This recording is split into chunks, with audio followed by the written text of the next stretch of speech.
right.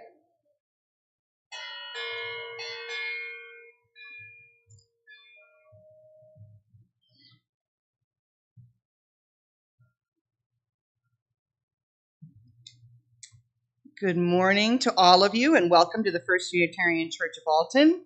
Greetings as well to all of those of all of. Let me try that one more time.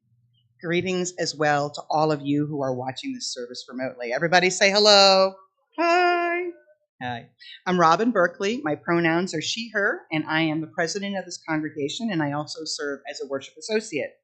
The First Unitarian Church of Alton is a small congregation in Alton, Illinois, spiritually led as of July 1st by the Reverend Dr. Claudia Hall, who is happily taking an Alaskan cruise right now, so good for her. Our mission drives us to live our values. We are outward reaching and inward seeking. We are creating and nurturing an intentional community that values acceptance, social justice, and the embodiment of UU principles. Come, let us question together. I'm so glad that you're here, whether you are in the sanctuary or online, and we welcome everyone to this home of comfort, spirit, justice, and hope. We are Unitarian Universalists. We open our service with a prelude by our accompanist, Joy.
Thank you. That was beautiful.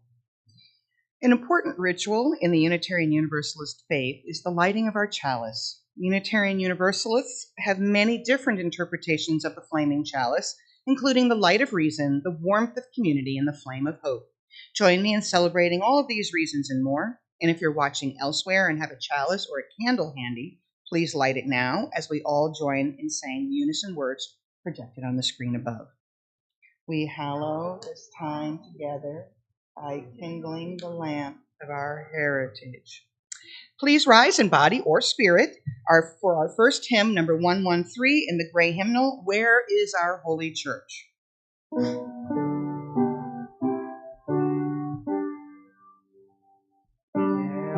is our holy church, where grace and bless unite, as equal persons in the search for beauty, truth, and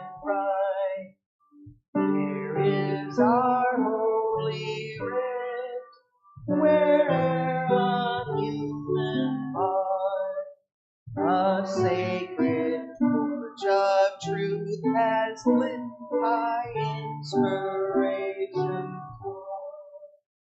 Here is our Holy One, Almighty Oaks respond. The people rise in every land to break the captive's bond. There is our holy land within the human soul, wherever minds truly sing with character untold. Where is our paradise in inspiration? Where we hope to see arise 10,000 years apart. Thank you. And I totally messed up, didn't I? The opening prayer is next, so sorry about that. Our opening prayer is from Faith Rocket by Leslie Takahashi. Here in this place of peace, may we find hope. Here in this place of connection, may we find life-giving community. Here in this place of rest, let the unrest of our hearts turn us toward justice. Here in this space made sacred by memories of connection, let us feel ourselves part of the new that grows from the old in the spiraling unity of years. Apologies, I messed that up. I know, it's Sunday morning. I'm going to give myself some grace. It's been a long week and I'm still trying to finish grading, which is not fun. It's the least favorite thing I do in my job. Okay, so in terms of our UU principles, when I chose this service earlier last week from Faith Rocket, because I knew I'd be busy, I didn't realize, and I was talking about this with Joy before, I didn't realize when I chose it how, I don't know if prophetic's the right word, but how much connected it was to the things that happened this week with SCOTUS, that hot mess that's happening, changes in affirmative action, and don't even get me started. I'm just annoyed. It wasn't planned, but I'm going to call it a sacred synchronicity because sometimes you just never know when the universe gives you something, and that was the inspiration, and I'm going to go with it. So the message today discusses what we call the limits of freedom, and it's by the Reverend Roger Birchhausen, who was at the time when this was done at the Unitarian Fellowship up in Fox River Valley, which is up in Appleton, Wisconsin. And I'm telling you, if you ever go to Appleton, I'm sure the church is lovely, but you got to go to Manderfield's for their sour cream donuts. It's like the best donuts ever. I used to get up in the morning when I lived in Madison, and my ex-husband was living at the time before we got married. He was living in Appleton, and I'd call at 6 o'clock in the morning, go set aside a dozen of those donuts for us, and then I'd drive up for the weekend and see him. So it comes highly recommended. But let's move on with the message today. It resonates with both the fourth and the fifth principles, the right of conscience, as well as the free and responsible search for truth and meaning. And this is a brief statement that I thought sort of summed up some of those issues around how this message connects with these UU principles. And this is an excerpt from Freedom is a Funny Word by Michael Schuller. To be sure, for Unitarian Universalists, the right of conscience is an accorded high value. It is embedded in the fifth of our seven principles, but the fourth principle, which calls for a free and responsible search for truth and meaning, puts the fifth in proper context and helps us distinguish between freedom and mere license. The latter, license, tolerates no restrictions, rejects intelligent discernment, and demands absolute autonomy, no matter that my belief is ill-founded, irrational, and pernicious. Notice I said and, not or. It is my categorical right to claim it, license says. Freedom, on the other hand, is ever and always subject to certain limits, the dictates of reason, perhaps, or the necessity of living in community, or of ensuring our own and other people's safety. As Barack Obama put it in his acceptance speech at the 2008 Democratic Convention, what is the American promise? It is a promise that says each of us has the freedom to make all of our own lives what we will, and that we also have obligations to treat each other with dignity and respect. I want to add that, as many of you may or may not know, Barack Obama was raised as a Unitarian Universalist. So it's interesting that even though he doesn't consider himself a UU now, I think he goes to UCC churches. It's embedded in, those lessons are embedded in him. So I think that was pretty cool. So what we're going to do today is a little story for all ages, but it's kind of interactive. So bear with me, folks. And it was written by Emily Dittar-Burt, and it's called "Be Careful What You Say." And this was in the context a couple years ago. I don't remember exactly when this was written, but it was around the time of Citizens United, that whole time frame. So today across the news and in our classrooms, you might have been told about freedom of speech. This is a right granted by the Constitution that people have the right to say how they feel and what they believe. We have the right to say whatever we want. But people everywhere confuse that freedom to say what they want as freedom from having any responsibility for the things that they say. So let's play a game. I'm going to show you the limits of our freedom, and I'm going to share a few statements. So let me know how these statements make you feel. So let's start with the first one. It says, "I love basketball," which I actually do. This is all part of this. So does that feel good? Does that feel like that's a reasonable opinion? You can like or not like basketball, but is there any problem with that statement of asserting what I particularly like? So I can't hear you people. Thank you. I told you it's interactive. Come on. Okay. So everyone who likes soccer is a bad person. Not so nice, right? I mean, that's an opinion, right? But is that opinion okay? It makes us feel bad, right? I believe that God loves everyone. That's asserting what I believe, and it feels good. Okay? I really don't like tomato sauce. That's okay too. It's your opinion. You don't have to like tomato sauce. Joey is stupid. Not so nice, right? Now this is somewhat relevant for this thing too. Only people who own cars can go to college. Sort of all that legacy thing, right? Yeah, that's not so nice either. So, some of these statements feel completely fine. Some of them feel like they would hurt our feelings if they were directed towards us, right? So now that some of these statements were made, statements of how you feel or what you believe, but some of these phrases hurt other people and affect other people. When you say things that intentionally hurt others or cause pain or treat people unfairly, you are the one held responsible for the consequences of hurting that person. When we say things that intentionally hurt other people or discourage entire groups of people from being seen as human beings, then we must make amends, learn, and shift what we say.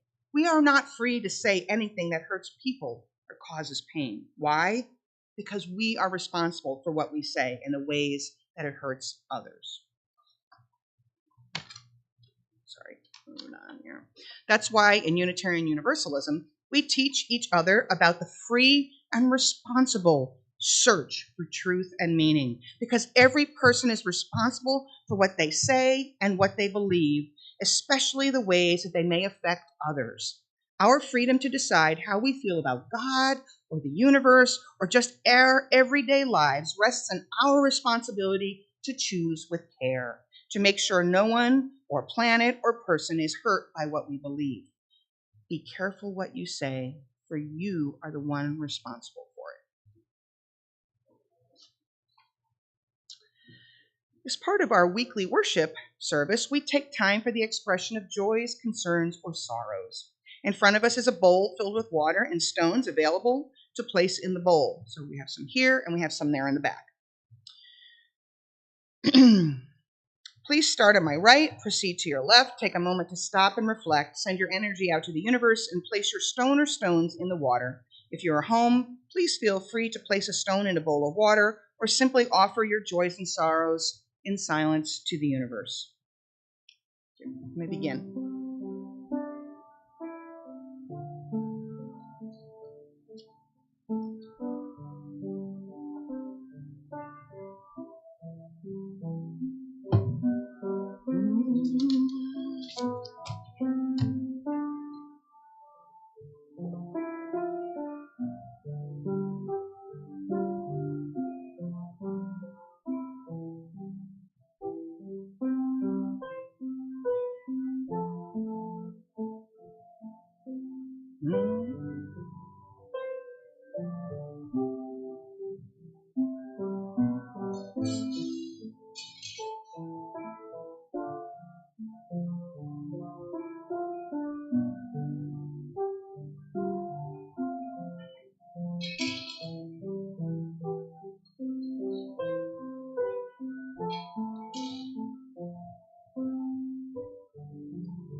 Okay, we're going to do a little meditation today, and I'm going to speak for a few minutes and then give us a few moments to just sit quietly and meditate on this.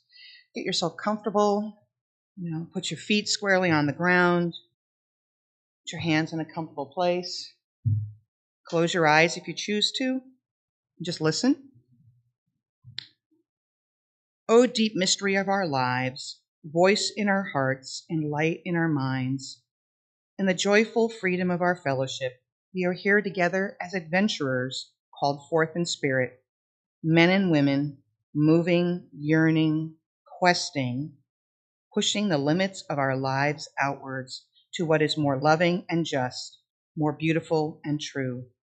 Here in this meeting house, this place made holy by the memories, the aspirations, the purposes and ideals of those before us, we would be inspired by their example. These were women and men of vision. These were people of spirit.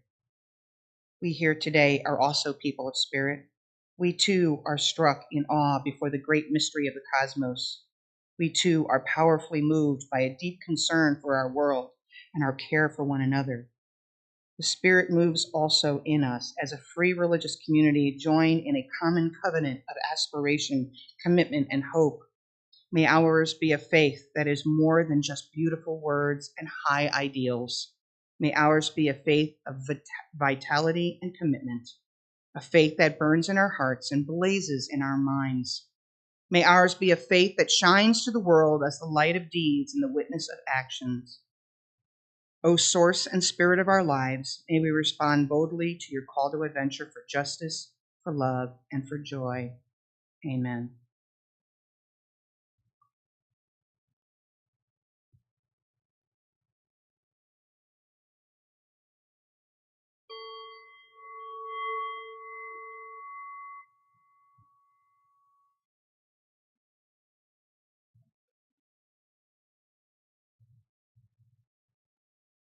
Our next hymn is number 290 in the Gray Hymnal, Bring, O Past, Your Honor.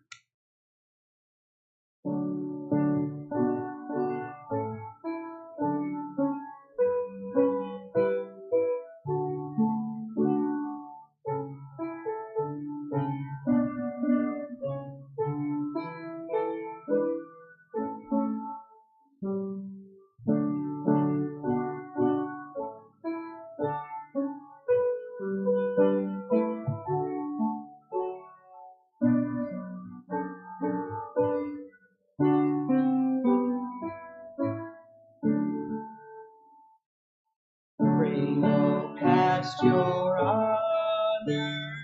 Bring, O time, your harvest. Golden sheaves of hallowed lives and minds, by truth made free. Come, you faithful spirits, builder of this temple, to holiness, to love and liberty.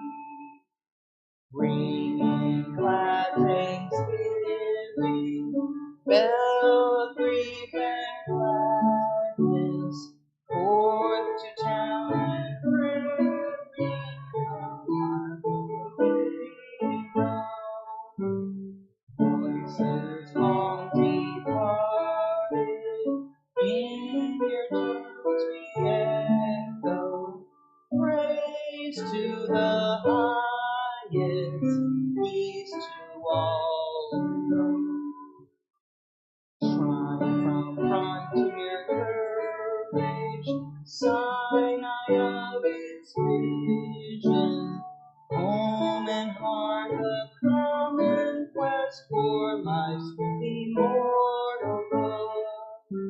Standing years uncoming, sentinel of conscience, as through the past your stalwart calls. Church of pure reformers, pioneers undaunted, company of comrades sworn to keep the spirit free. All life's swift river, frees the eternal gospel, faith, hope, and love for all humanity. Thank you. So our reading today is an excerpt from Power of Community, The Peril of Individualism by the Reverend Cheryl Walker. True community doesn't happen unless everyone is willing to give up some of their identity as an individual to take on the identity of the group. If this doesn't happen, then we are merely a group of individuals sharing common space, but not becoming a community. It doesn't mean that we go to the extremes of everyone wearing the same clothing and praying the same way, if at all, or believing the same things. However, it does mean that we move individualism from the center of our focus and replace it with a new concept of shared community in which everyone gives up a little so that we can gain a lot. In true community, we gain a lot. We gain affirmation of who we are, both as individuals and as part of a group. We gain the wisdom of others who may have ideas different from our own. In true community, we are supported in our life's journey because we feel safe to be known at our deepest levels, and because we are all committed to the health of the community. And finally, we gain the commitment and the power to change the world. Individualism is so attractive in the beginning for many people who felt the heavy yoke of being in communities of faith where they could not fully be who they were. Individualism tastes like the food they have been hungering for. But it is good only when we are starving. When we have had our fill, we look for food to sustain us for the long journey of life. That life-sustaining food can be found only in true communities of shared purpose and values, and where the individual is affirmed but is not worshipped. Amen. So our message today is called The Limits of Freedom, and it was a sermon by the Reverend Roger Burtshausen from Fox Valley Unitarian Universalist Fellowship in Appleton, Wisconsin. And as I said, this service was developed around the time of Citizens United. In the early and mid-1990s, and again, I'm speaking from his perspective, I earned a reputation in the Unitarian Universalist Association as one of the most outspoken proponents of individual freedom. I won an award for a sermon on the subject and preached the sermon at General Assembly, the annual gathering of American Unitarian Universalists. I served as president of Unitarian Universalists for Freedom of Conscience. Most notably, I engaged in a brief but intense debate about the limits of freedom with another minister in a widely read monthly publication for Unitarian Universalist ministers. When I Googled myself shortly after Google was invented, another colleague's sermon attacking me popped up. Basically, I know, right? Basically, he accused me of making a false idol of freedom. How can this be, I wondered? Isn't the freedom to construct one's own belief the hallmark of our creedless tradition? In recent years, I've hinted at something that I want to make explicit today. I was wrong. Today, I'm coming clean about this. Again, this is not me, this is him, just saying. At its heart, my mistake comes from a profound misunderstanding of freedom. I confused freedom with individual license. I believe that because of the primacy of individual freedom of conscience, each Unitarian Universalist has the categorical right to come to his or her personal beliefs and understanding of the world. Really? Does this mean I have the right as a Unitarian Universalist to believe in white supremacy? Do I have a right as a UU to believe that I have no responsibility to care for those who are suffering, impoverished, or discriminated against? Do I have a right as a UU to believe something that is completely contrary to the historical tradition of our faith? Say that it's really the afterlife and not life in the here and now of this world that truly counts?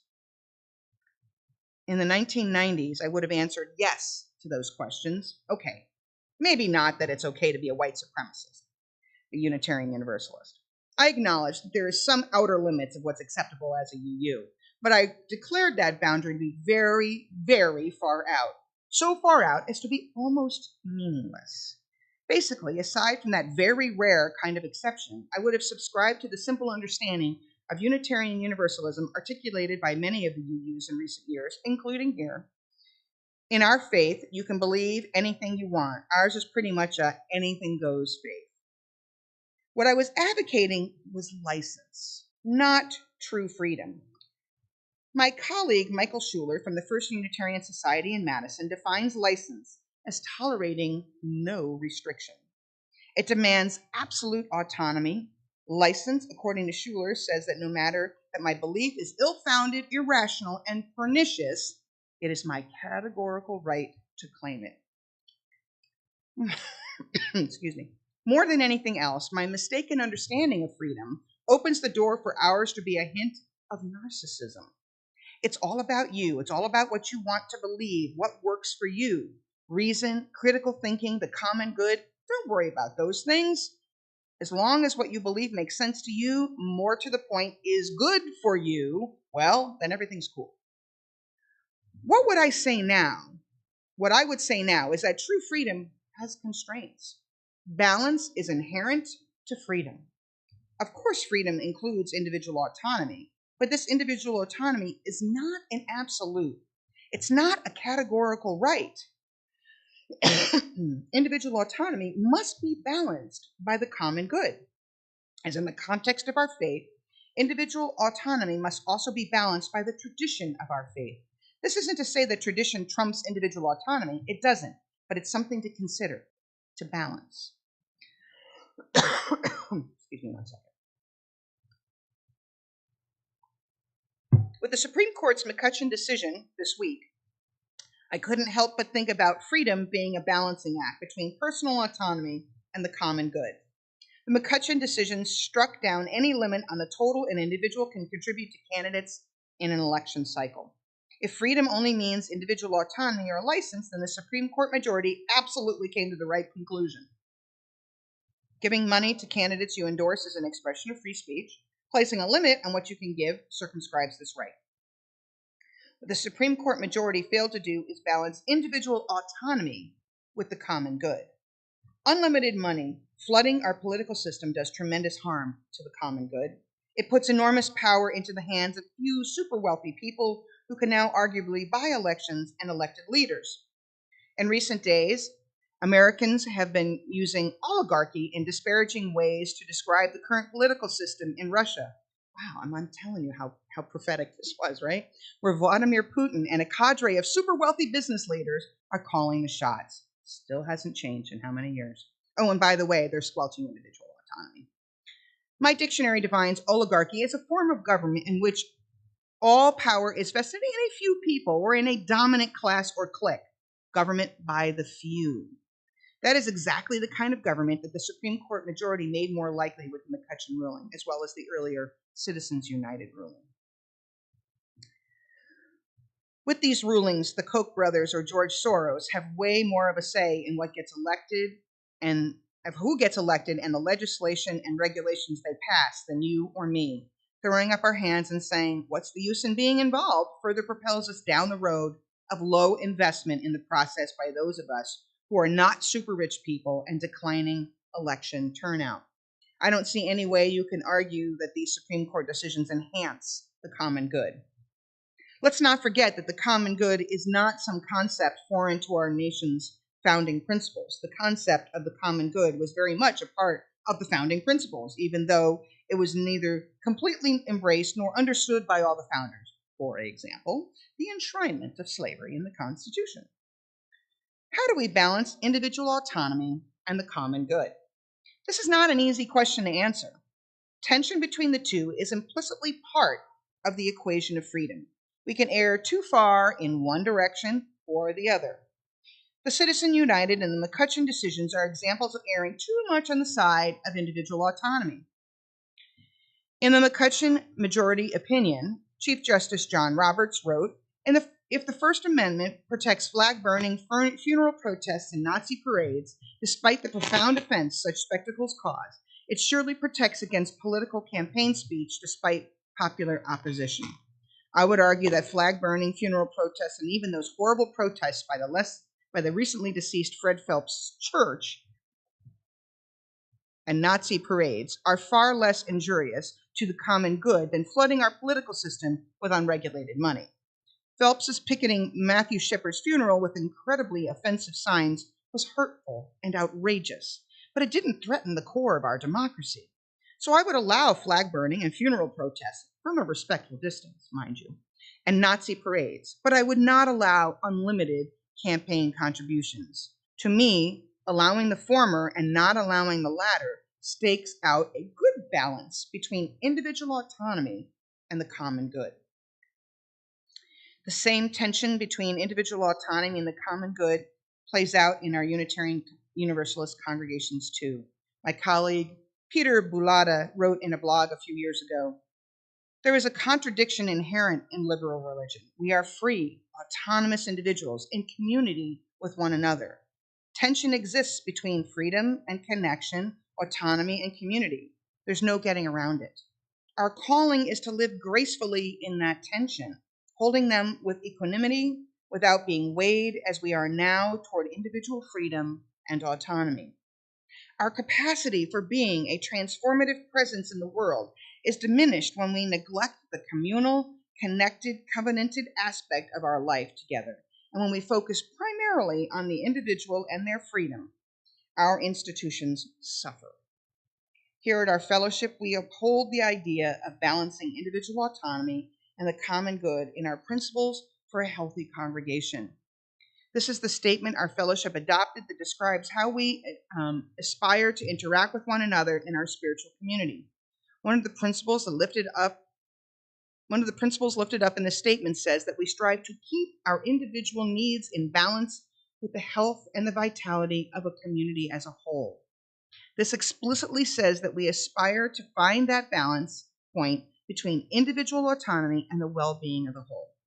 The statement lifts up that none of us has a categorical or absolute right to believe, say, or do whatever we want here. If what we believe, say, or do causes significant harm to the common good of the fellowship, then it's not allowed. Anything goes is not in the spirit of this fellowship. None of us has the categorical right to do something harmful to others because, well, it's what we feel like doing. Balancing our individual needs with the health and vitality of the unity as a whole, this is the spirit of fellowship. I've also come to believe that in the context of the spiritual community, we need to balance tradition of our faith with our individual autonomy.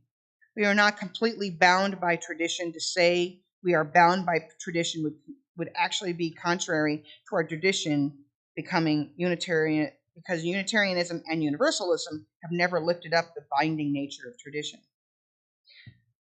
But we have to take into account our tradition. If we believe that it's the afterlife that matters and not this world, if we say that some people are saved and others are condemned to hell, either in this life or the next, if our actions show complete disregard for the well-being of the earth, these things are so contrary to our tradition that I believe they are out of bounds here. It's not to say you can't believe or say or do things as a human being. You can, but in my view, saying or believing or doing these things is fundamentally incompatible with being a Unitarian Universalist. I want to suggest one additional question to ponder as we contemplate the idea of freedom this month. What are you going to do with the precious gift of freedom you have been given? Little Mary Oliver there, close. What are you going to use it for? If your answer is all or mostly about what benefits you, then I want to challenge you to balance your focus on self with a focus on the common good. As Unitarian Universalism skewed towards individual autonomy and away from the common good in the 20th century, our faith became increasingly characterized by narcissism. Peter Bulata writes in the blog I quoted earlier that we managed to institutionalize narcissism. And that's a pretty extraordinary accomplishment. And it's not a good accomplishment. The skewing reached a zenith in a marketing campaign of the UUA in the 1990s. Unitarian Universalism is the religion that puts its faith in you, the ad proclaimed. Maybe a more apt motto would have been you, putting the I back in religion. Is that really what our faith is all about? I hope not. This impacts our understanding of the minister's role in a congregation. Peter Bulata tells the story of a workshop for a congregation and its newly settled minister. The facilitator of the workshop asked the members of the congregation, "What is the minister's primary job?" Bulata writes, "Somebody answered, to make us happy, to serve our needs." Someone else chimed. The facilitator replied, "Guess what? The minister's job is not to make you happy. The minister's job is to serve the mission of the church." There was a sharp intake of breath in the room. That moment was such a shock of recognition that the people who were there remember it still. It's not all about me. It's not all about my needs. We would do well to consider this over the next 6 weeks as we collectively contemplate whether to call, and they're calling a minister, an associate minister to their church, so I'll just read through that, whether to call Leah Hart Landsberg as our associate minister. The question before each one of us is not whether Leah makes me individually happy or whether Leah serves my individual needs, but whether she serves the mission of the fellowship. I'll conclude by talking about the fellowship's mission: welcoming everyone, growing in mind and spirit, leading in social justice. My colleague Leah has helped me understand these 3 legs of our mission is thoroughly interrelated. Welcoming newcomers into the fellowship helps us grow in mind and spirit. Growing in mind and spirit helps us to become more welcoming. The radical inclusion of truly welcoming others helps us be leaders in social justice and our increasingly diverse and multicultural community. So does growing in mind and spirit. Leading in social justice helps us grow in mind and spirit. It's all connected. It's all mutually reinforcing. And our mission isn't all about meeting our individual needs. It's not all about me or you as an individual. Welcoming everyone obviously calls us beyond our individual needs. This piece of our mission has beckoned us forward to change the fellowship so it can be more welcoming, even though we may love the fellowship exactly as it is at the moment. Growing in mind and spirit isn't just about me or you as an individual growing. It's also about you and me helping each other grow. And leading in social justice isn't about patting ourselves on the back or marketing fellowship. It's about doing our part, fulfilling our responsibility as a progressive Fox Valley congregation to help build a better world. May we embrace the tension implicit in freedom. May we balance our individual autonomy and needs with the health and vitality of the community as a whole. May we live gracefully and creatively in the tension. So that ends his words. And I just wanted to add a few things as I was sort of stirring through my head as I was reading through this. And I love the idea that we've talked about this ourselves here, right? We've talked about what is the best thing for the congregation? What is the best thing for us to grow? Whether or not it would be to stay in this building or go elsewhere. We've had to consider so many different issues. And we've made a decision as a congregation. And it wasn't 100% agreed upon. I know that it was a challenge, and it still remains a challenge for some folks.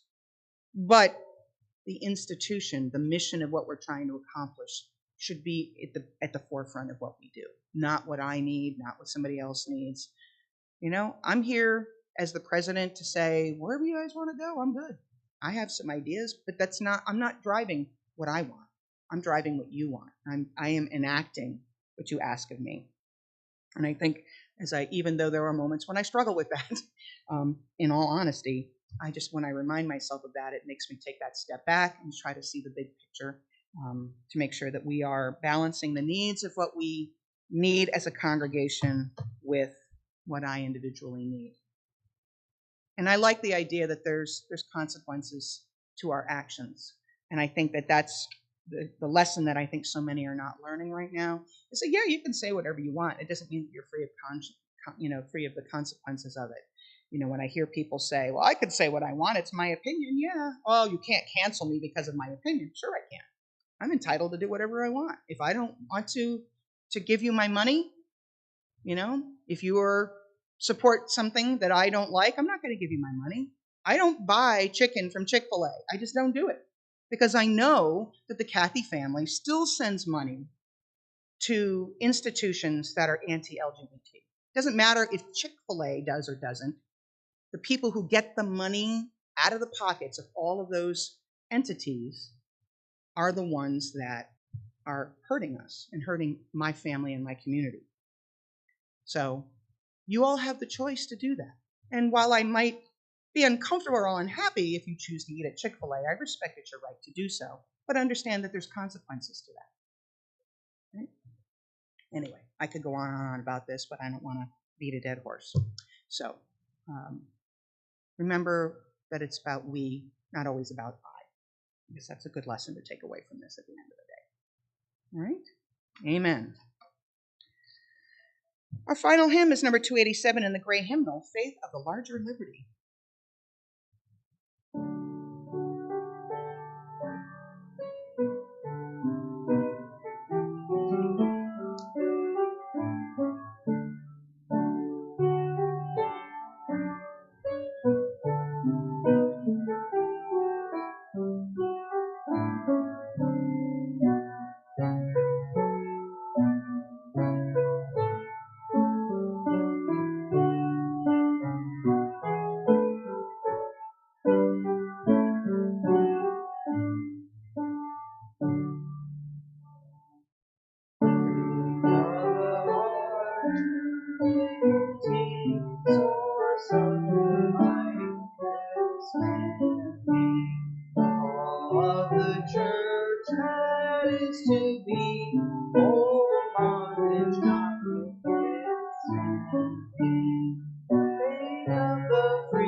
It was a new one for me. I don't think I've ever sang that one before. Years ago. Okay. Well, I wasn't here back then, so. It's a nice song, though. I like it. Just wasn't familiar with the frame of the song. So anyway, it's stewardship. Woo, woo, woo, woo, woo. I know. I'm a goofball. I get it. But we're close to 60,000 in pledges. I don't have the exact number, which is almost at our goal. We wanted 80. We're not quite there yet. We'd like to at least get what we got last year, which was about 64,000. So, we hope that if you have not already pledged, to please dig in, sign that pledge card, and help us. There's a lot that we want to do, obviously. We want to continue to maintain our half-time minister. We have the expenses of moving and all that sort of stuff coming up. So please fill out your pledge card if you have not already done so. I think we've extended the deadline to this Friday, the 7th. Yeah, that sounds about right. Friday the 7th. So we can get that done. So Please, please, please, we need your help. And if you think that your donation has not been appreciated, it has 1,000%. We could not do what we could do this year or last year or the year before without your support and love, and financial support. Because we can love our community, but our community can only function when we can pay our bills, and we need to be able to do that. If you have not received an email reminder, let me know. We'll make sure one gets sent out to you. And I know that the pledge materials are sent out with a newsletter, Mary, right? So that's all sent out. So you can fill out a digital form and send it in, or you can simply pick up the phone and call me, and I will record it and make sure it gets to Buddy. As we move to our new location, your support is so important for our continued existence and success. Remember also that stewardship is both financial donations as well as volunteering time, talent, and treasure. We always need support and help. If you can write a check, please do. If you can just donate your time, we love and appreciate that as well. You can mail your gift to the address seen in the screen above, or you can give through Givelify or PayPal. If you're willing to donate your time, let me know. We can always find something for you to do. But keep in mind, folks, that as we get ready for this move, we're going to need people to help us on weekends, and if you have time during the week to pack, to do the things that need to happen so that we can pack and move. This is already now a little bit closer than it was, say, a year or two ago, and we really need to start considering that. Give what you will and what you are able, for you are a generous people. So somebody could do the offertory. Thanks, Lane. Thanks, Lane.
Join me in our offering prayer.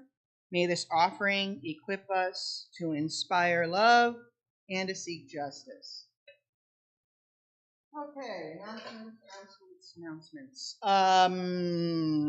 We have our annual board meeting coming up in 2 weeks on the 16th, as you can see. No. Yeah, the 16th. The calendar is Sundays on the far right. Phew. Okay, so Claudia's in the pulpit, followed by our annual meeting. We have our regular board meeting on Monday night on the 10th. John Herndon's here next week. Anna D's are meeting for lunch this week. Yay. Wish I could make it. I will be in Madison at the National Women's Music Festival. And then we have Claudia in the pulpit again, potluck. So we're going to do potluck the 4th Sunday because Claudia will be here always the 3rd and 4th Sundays. That's the schedule we've worked out. So every 4th Sunday, even if it's a 5-week month, the 4th Sunday is when we will be doing it. And then Joy is going to do a fun service for us, a music-y one. So social justice music thing. So come and enjoy and sing and have fun with that. Other announcements, as I was, sticking downstairs, and actually I was sort of signaling to Marcella I had to take my shoes off because I had some of the tar stuck on my shoe. But they're replacing the entire floor downstairs because, you can't replace just part of it. You got to do all of it because you never know how the water runs underneath. But they're finishing up that. I know Ed's been in and out of the building this past week working on that stuff. So everything's been dug up, which is great. And they'll be replacing that, I guess, this week. There was no water in the basement. I'm very excited because Ron, we've had problems, man, with leaks you would not believe. It's been a crazy one. So, yeah, it's been a tough one. So, other things to announce. By the way, I'm having a picnic on July 4th. If anybody wants to come on over, please come on over. Just come see me. I'll give you the address. It's open house from noon onwards, food, drink, whatever. I posted in UU Friends, but if you didn't see it or didn't hear about it, you're welcome to come. I've got plenty of food. Might be a little bit of rain, but I've got some tents and things that we can put out and keep us protected and safe and dry, hopefully. There's a pool. It's a dinky little pool. It's 14-foot diameter. It's not a pool where you can play volleyball, but it is definitely a pool where you can, cool your body off if it gets a little hot that day, which I think it's supposed to be pretty hot. Other announcements? Is there anything else that I missed? I think that's about it. Okay, I know I always look to Mary because Mary's always got something up her sleeve. So I know, right? Exactly. You had a great time. Welcome back. I'm very glad you guys are back. It looked like you had a blast.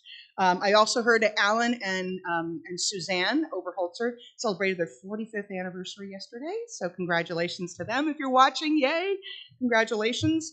And also, if you are not going to be able to be here for the annual meeting, please email the church or Mary or me to let us know, because we will get a ballot to you in advance so that you can vote on the things that we need to vote on, which includes an amendment, a policy on service animals. We want to be clear. There was a lot of ambiguity about that with some challenges we had recently, so we want to make sure that that policy is clear. We also want to make sure that we have new board members rolling onto the board and people rolling off. And so we want to make sure everybody is aware of that. And also Mary and I think Aiden are extending our contracts. Aiden is being renewed for another 3 years, and Mary and I are just doing a 1-year extension to deal with, obviously transitions and things like that. We wanted to make sure there was consistent leadership for that. Alex will be rolling on as president-elect. Thank you, Alex. Woo! Yay. And Jessie Dominic is going to be coming on as a board member also. She couldn't be here today, but I just want to let you guys know that. And I'm sure there's a few other things we'll be voting on. Probably, hopefully, fingers and toes crossed, the new location. We have our last visit with another location on the 11th, which will be tight, right before our meeting, but we're going to go and talk details with them for our annual meeting. I'm expecting to get some details back this week or next week, hopefully, from St. Paul's UCC, and then the other church we're looking at is Emmanuel Methodist, and our meeting with the Emmanuel Methodist is on the 12th, that Tuesday. 11th, thank you. 11th is a Tuesday. Thank you very much. I know, my brain. That's all I can think of right now. So anyway, so I invite you to join me in reciting our prayer as we extinguish the chalice. The light of truth and meaning cannot be put out. We are keepers of this flame until we meet again. Our benediction today is Between the Dawn and the Dusk by Carl Seberg. Between the dawn and dusk of our being, let us be brave and loving. In our little passage through the light, let us sustain and forward the human venture in gentleness and service, in thought, and amen. And our postlude by Joy. And then we'll grab some coffee.